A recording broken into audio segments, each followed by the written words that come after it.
नमस्कार दोस्तों, अपनी पाठशाला चैनल पर आप सभी का हार्दिक स्वागत है। तो मित्रों, कैसे हो आप सभी? मैं आशा करता हूँ कि आप सभी स्वस्थ होंगे, मस्त होंगे और निरंतर अपनी पढ़ाई में लगे हुए होंगे। तो मित्रों, मैं फिर से हाजिर हूँ एक नए टॉपिक के साथ में और आज का अपना टॉपिक होगा यमक अलंकार। यानी मित्रों, इससे पहले हमने अलंकारों की विभिन्न विद्वानों द्वारा जो परिभाषा दी गई और विभिन्न विद्वानों द्वारा अलंकारों के विषय में जो कुछ भी कहा गया, अलंकारों की जितनी संख्या बताई गई, उसका अध्ययन किया। और आज हम पढ़ने जा रहे हैं यमक अलंकार, उसकी परिभाषा और उसके जितने भी उदाहरण हैं, उन प्रमुख उदाहरणों को लेकर के। तो मित्रों, शुरू करें आज की क्लास का ये पहला प्रश्न। यमक का अर्थ क्या है? यमक का अर्थ क्या है? तो इसका सही उत्तर होगा युग्म, जोड़ा, सहचर, युगल और जुड़वा। यानी मित्रों, याद रखिएगा कि जहाँ पर भी यमक अलंकार होता है, वहाँ किसी भी शब्द का कोई भी शब्द हो, वहाँ पर उस शब्द के या तो दो या दो से अधिक जुड़वा शब्द रहेंगे। यानी जहाँ पर कोई शब्द दो बार प्रयुक्त होता है, वहाँ यमक अलंकार होता है। अब बात करें इसकी परिभाषा से संबंधित यमक अलंकार की परिभाषा। यानी जब कोई शब्द दो या दो से अधिक बार प्रयुक्त हो और प्रत्येक बार अर्थ भिन्न भिन्न हो, वहाँ यमक अलंकार होता है। यानी मित्रों, याद रखिएगा कि किसी भी काव्य पंक्ति में कोई शब्द दो या दो से अधिक बार प्रयुक्त हो, कम से कम दो बार प्रयुक्त होना चाहिए और दो से ज़्यादा बार भी हो सकता है। यानी कम से कम दो बार प्रयुक्त हो और दोनों बार उसके अर्थ भी अलग अलग हों। जैसे कनक कनक तय सो गुनी, मादकता अधिकाय, व खाए बोराई जग या पाए बोराई। तो मित्रों, इस काव्य पंक्ति में हम देखें कि कनक कनक यानी एक ही शब्द है और इसकी दो बार आवृत्ति हुई, यानी ये दो बार आया है और दोनों बार इस शब्द के अर्थ भी अलग अलग हैं। तो मित्रों, देखिए इसकी विस्तृत व्याख्या। तो पहले अर्थ समझ लीजिएगा कि कनक कनक ते, यानी यहाँ पहला जो कनक है इसका अर्थ है सोना, दूसरे का अर्थ है धतूरा। यानी कनक कनक ते का मतलब हो गया से, सो गुनी सो गुना, मादकता यानी नशे वाला, अधिका यानी अधिक। यानी सोना धतूरे से 100 गुना अधिक नशे वाला होता है। वह खाए बोराई जग, यानी धतूरे को तो खाने से नशा होता है, या पाए बोराई, और सोने को प्राप्त करते ही लोगों को नशा हो जाता है। यानी धतूरे को तो खाने से लोगों को नशा होता है और सोने को यानी जो स्वर्ण है उसको प्राप्त करते ही नशा हो जाता है। तो मित्रों, देखें इस पंक्ति की यानी इस उदाहरण की विस्तृत व्याख्या। यहाँ कनक कनक शब्द दो बार प्रयुक्त हुआ है जिनका अर्थ अलग अलग है। पहले कनक की बात करें तो सोना, दूसरे की बात करें तो धतूरा। अब मित्रों, बात करें आज के अगले प्रश्न की। यमक अलंकार की विशेषताएं निम्न प्रकार हैं। यानी यमक जो अलंकार है इसकी विशेषताएं देखिएगा कि यमक में सार्थक, स्वर, व्यंजन समुदाय या वर्ण संघात की आवृत्ति होती है। यानी यमक अलंकार में एक तो सार्थक, चाहे स्वरों से हो चाहे व्यंजनों से, तो समुदाय की आवृत्ति होती है। दूसरी ओर देखें तो सर्वत्र भिन्नार्थक, सार्थक, वर्ण समूह की आवृत्ति होती है। तीसरी विशेषता की बात करें तो समानार्थक शब्दों की आवृत्ति यमक में नहीं हो सकती। यानी जहाँ पर समानार्थक यानी जो पर्याय शब्द होते हैं, वहाँ पर यमक अलंकार नहीं हो सकता।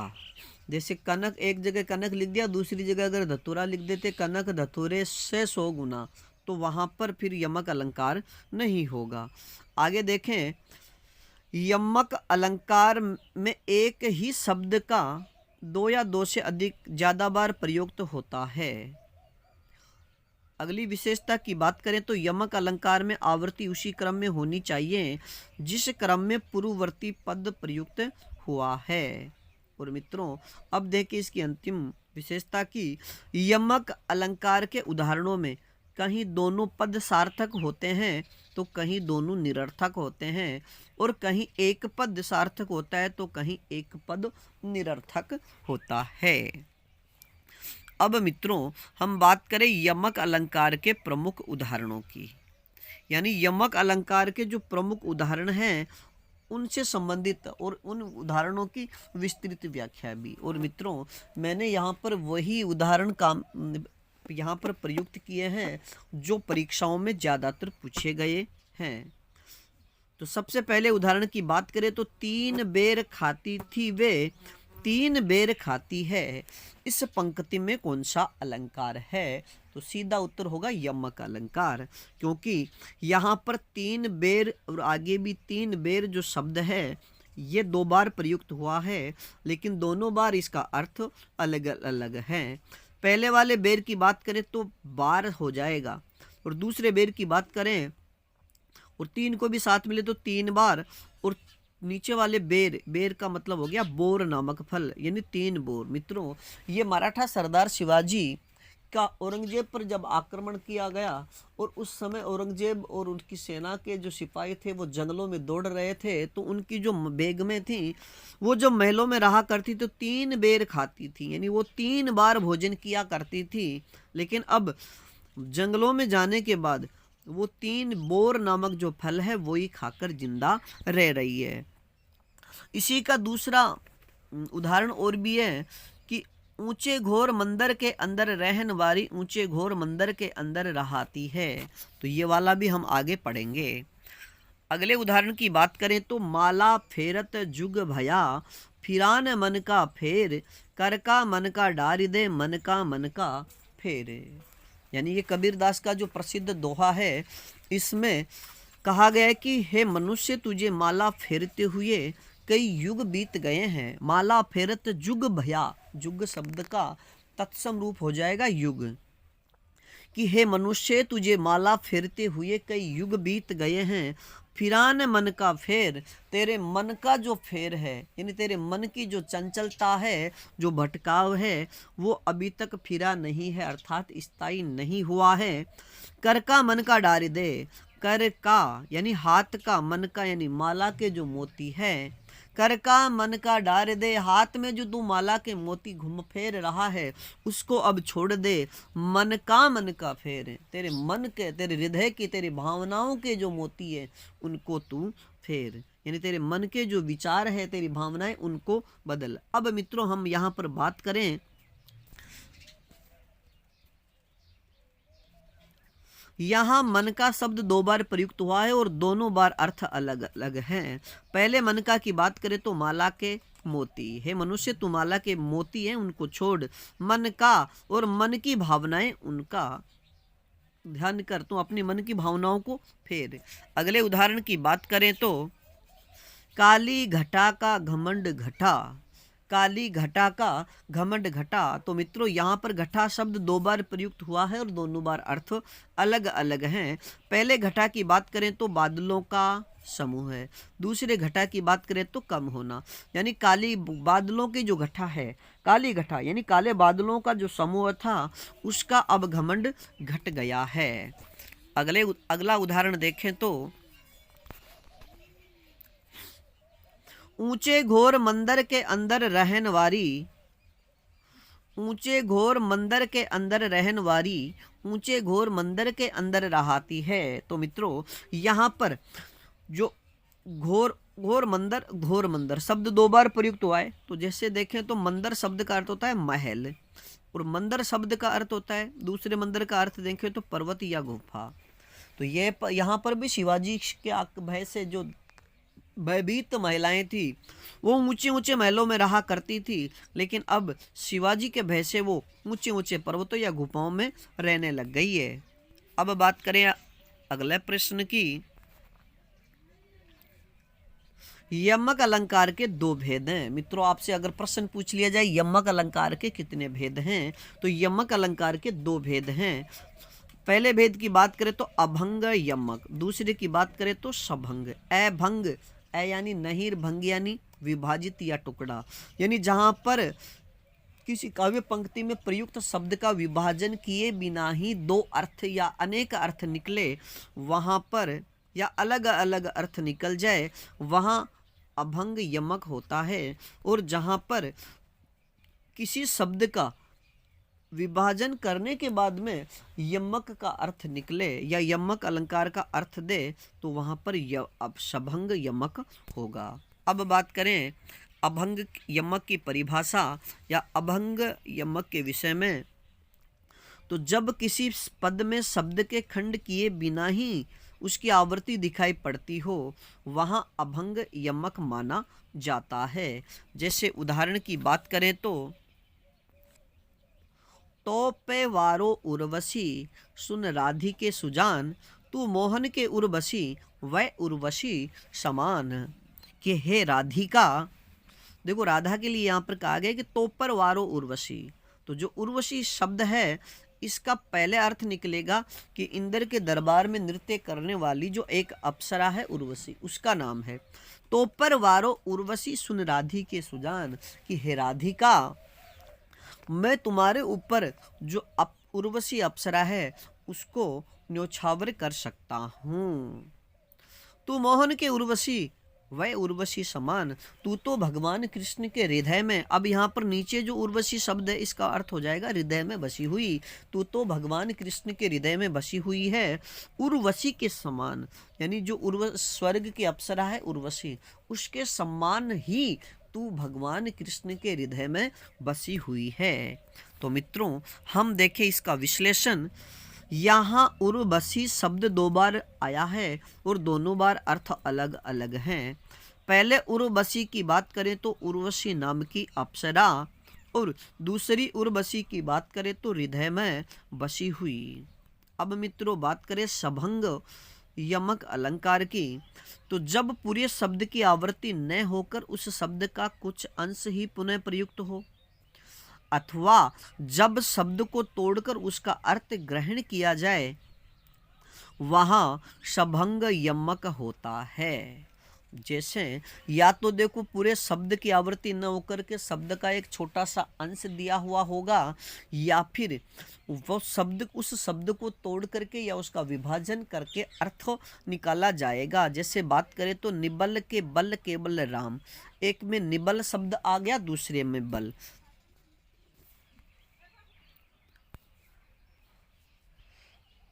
अब इसका उदाहरण देखें तो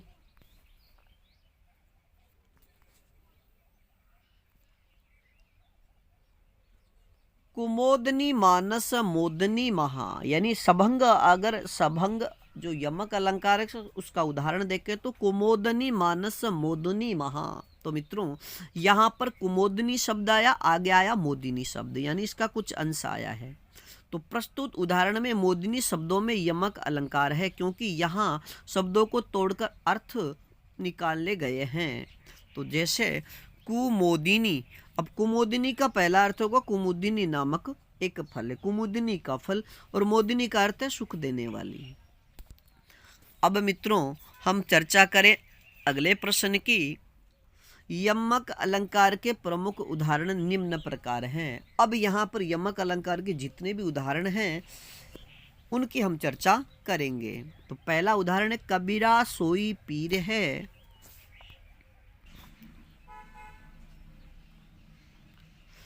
कि कबीरा सोई पीर है जे जानही पर पीर, जे पर पीर न जानही वे काफिर बेपीर। तो मित्रों यहाँ पर पीर शब्द 2 बार प्रयुक्त हुआ है। जैसे कबीरा सोई पीर है, जे पर पीर, यहाँ पर पीर जो शब्द है यहाँ पर यमक अलंकार है, और यमक भी कौन सा, अभंग यमक अलंकार। तो मित्रों यहाँ पीर शब्द के 2 अर्थ निकल रहे हैं। पहला पीर, इसका अर्थ होगा साधु या सन्यासी, यानी कबीरा सोई पीर है, कबीरदास जी कहते हैं कि वही सच्चा साधु है या वही सच्चा सन्यासी है जे जान ही पर पीर, जो दूसरों की पीड़ा को जानता है। और पीर शब्द का अर्थ होगा पीड़ा। जे पर पीर न जान ही, जो दूसरों की पीड़ा को नहीं जानता वह साधु नहीं हो सकता। अब बात करें आज के अगले उदाहरण की। धीरग सांस न लेई, दुख सुख सोई न भूली, दई दई क्यों करत है दई दई सुख कबूली। तो मित्रों इस काव्य पंक्ति में बात करें तो इसमें अभंग यमक अलंकार है, क्योंकि यहाँ पर शब्द के विभाजन किए बिना ही अर्थ निकल रहे हैं। तो मित्रों देखें इसके उदाहरणों की विस्तृत विश्लेषण। यहाँ दई दई अनेक बार प्रयुक्त हुआ है और उसके कई अर्थ निकल रहे हैं। दई दई, दई दई का अर्थ होगा हाय दैव, हाय दैव, दैव शब्द का अर्थ होगा भाग्य, और दई का अर्थ हो जाएगा विधाता, और दई का अर्थ होगा देना क्रिया। यानी दई जो शब्द है इसके 3 अर्थ हो गए। पहले दई दई का अर्थ होगा हाय भाग्य, हाय भाग्य, दूसरे का है विधाता, है विधाता, और दई का मतलब होता है दी दी दी, यानी देना क्रिया। अब बात करें आज के अगले उदाहरणों की। निबल के बल केवल राम, इसमें निबल शब्द का विभाजन करके अर्थ निकाला जाएगा, इस वजह से यहाँ पर सभंग यमक अलंकार है। निबल यानी कमजोर, बल यानी ताकत, केवल राम यानी सहारा। तो पहले का अर्थ हो जाएगा कमजोर, दूसरे का ताकत, यानी जो निर्बल व्यक्ति हैं उनका सहारा भगवान राम हैं। इसमें सभंग यमक अलंकार है। रसिकता शिकता सम हो गई, रसिकता शिकता सम हो गई। तो मित्रों यहाँ पर भी सभंग यमक अलंकार है। अब बात करें आज के अगले उदाहरण की। मूर्ति मधुर मनोहर देखी, भयहु विदेहु विदेहु विषेकी। तो मित्रों यहाँ पर विदेहु विदेहु शब्द 2 बार प्रयुक्त हुआ है और दोनों बार अर्थ भी अलग अलग हैं, इसलिए, और यहाँ पर शब्द का विभाजन किए बिना अर्थ निकल रहा है, तो ये अभंग यमक अलंकार होगा। विदेहु, विदेहु शब्द का अर्थ होगा राजा जनक, और विदेहु का दूसरा अर्थ होगा देह रहित, यानी बिना शरीर के। अब बात करें आज के अगले उदाहरण की। और मित्रों यमक अलंकार से संबंधित ये अपना आज की इस कक्षा का अंतिम उदाहरण, और इसके बाद में फिर हम अलग से अलंकारों के सभी अलंकारों के उदाहरण लेकर के प्रस्तुत होंगे, लेकिन इससे पहले हम एक एक अलंकार को अलग अलग पढ़ेंगे। तो अंगना में दिखाती तऊ अंगना, और अंगना हमारी 19 परे। तो मित्रों यहाँ पर अंगना शब्द 3 बार प्रयुक्त हुआ है और तीनों बार अर्थ अलग अलग है। तो जो अंगना शब्द है इसके 3 अर्थ कौन कौन से हैं? पहले अंगना की बात करें तो अर्थ होगा अंग नहीं, दूसरे अंगना की बात करें तो स्त्रियां, और तीसरे अंगना की बात करें तो आंगन। यानी यहाँ पर कह रही है कि अंगना में दिखाती, अंगना, अंगना का तो अंग नहीं, कि मैं अपने अंग नहीं दिखाती, तऊ तुझे अंगना, दूसरे में हो जाएगा स्त्रियां, यानी स्त्री कह रही है कि मैं तुम्हें अपना अंग नहीं दिखाती। अंगना हमरी उनसी परे, और हमारा जो अंगना है, हमारा जो आंगन है उन सबसे अलग है। तो मित्रों यहाँ पर अंगना शब्द के 3 अर्थ निकल गए। तो यहाँ पर भी अभंग यमक अलंकार है। तो मित्रों आज के लिए इतना ही, बाकी फिर मिलेंगे एक नए टॉपिक के साथ में। और अगला हमारा टॉपिक होगा सलेश अलंकार, और सलेश अलंकार के प्रमुख भेद, यानी जो 2 भेद हैं उनके विषय में, तथा जितने भी असलेश के उदाहरण हैं उन सभी को लेकर के। और अपनी पाठशाला बाय बीएन सर चैनल पर अगर आप नए हो तो हमारे चैनल को लाइक, सब्सक्राइब और अपने मित्रों तक शेयर जरूर कीजिएगा। धन्यवाद।